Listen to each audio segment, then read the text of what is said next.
Bibixonim qissasi asari O'zbekiston xalq shoiri Xurshid Davronning ilk nasriy asaridir. Qissada Amir Temur, Bibixonim bilan bog'liq tarixiy voqealar, rivoyat va afsonalar aks etgan. Asarda birgina Bibixonim bilan bog'liq 4 ta afsona shoirona tarzda yoritilgan. Otasi Qozonxon ot minib ovga borib qilich chopishni ma'qul ko'rardi.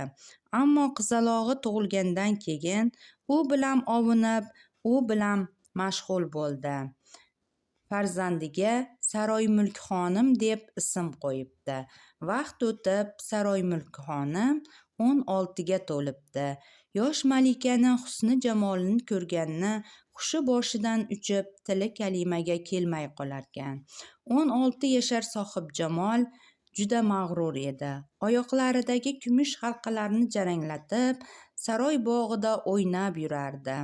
Qozonxon suyukli qizining bo'yi yetganini ko'rib, Shom-u Iroq, Chin-u Mochin, Dasht-u Qipchoq-u Xuroson-u Hindiston tomonlarga karvonlar yo'llab, eng noyob dur-u gavharlar, qimmatbaho liboslar keltirishga amr etibdi.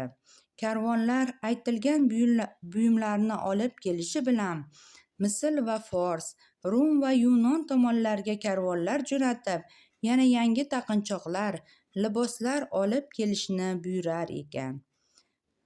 Zarrin peshona bog'lar, ipak kamzullar, dur qadalgan kamarbandlar, sadaf bilan bezatilgan tilla kovushchalar, baxmal ko'ylaklar bilan kelgan karvonlar to'ppa-to'g'ri Qozonxon qasri darvozasi oldiga kelarkan.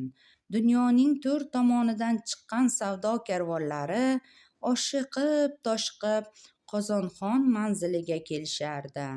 Qora belbog' bog'lagan armanlar, hindlar, bellariga chilvil bog'lagan juhudlar Qozonxon qasriga birinchi bo'lib kirish uchun yelib yugurishardi.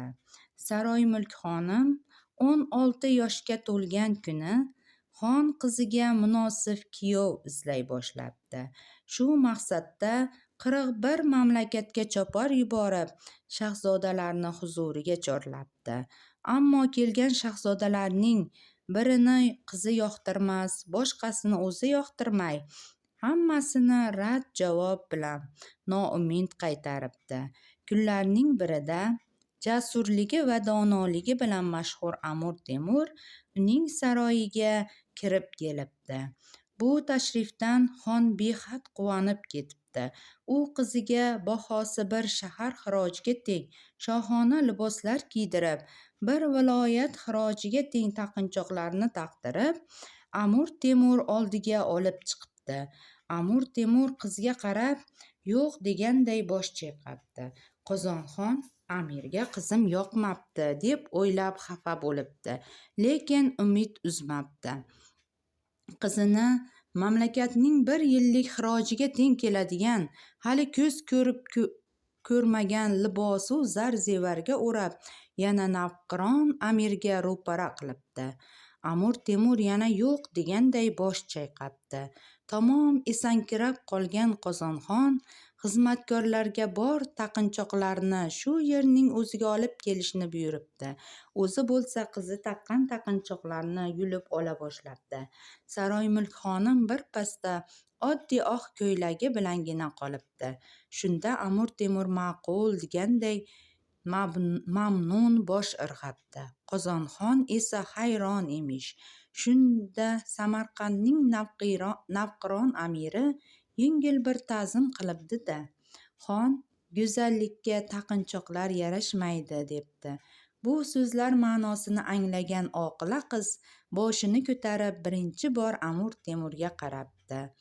Aziz kitobxon, ushbu kitobni davomini bilmoqchi bo'lsangiz, ushbu kitobni sizlarga o'qishni tavsiya qilaman.